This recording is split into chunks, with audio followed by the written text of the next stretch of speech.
আসসালামু আলাইকুম। আজ ৫ ডিসেম্বর ২০২৫। আমি কথা বলতে গিয়ে বারবার থেমে যাচ্ছি। কাল রাতে একজন বাবা মেসেজ করেছেন।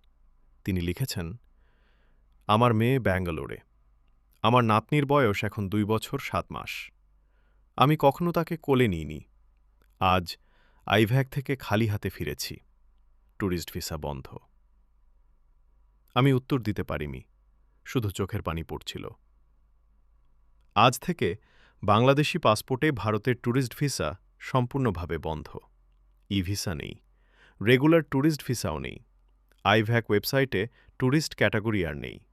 অনলাইনে ফর্ম খুললেই লেখা আসে, tourist visa is currently suspended for Bangladeshi nationals until further notice. অর্থাৎ আমরা আর যেতে পারব না। শুধু বেড়াতে নয়, পরিবারের কাছেও নয়। আমি জানি এই মুহূর্তে কত মানুষের বুক ফেটে যাচ্ছে, যার বাবা মা কলকাতায় একা, যার স্ত্রী সন্তান ভারতে, যে মা ছেলের বিয়েতে যেতে পারছেন না, যে বাবা নাতি নাতনির মুখ দেখতে পারছেন না। গতকাল এক বোন ফোন করে কাঁদতে কাঁদতে বললেন, ভাইয়া, আমার বাবা হাসপাতালে।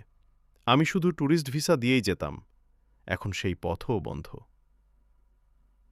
আমরা শত্রু নই, আমরা প্রতিবেশী। আমাদের রক্ত এক। তবু আজ আমাদের পরিবারের কাছে যাওয়ার পথটিও বন্ধ।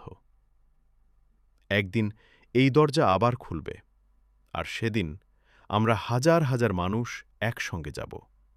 কেউ আর আটকাতে পারবে না। আল্লাহ হাফেজ। দোয়া করবেন।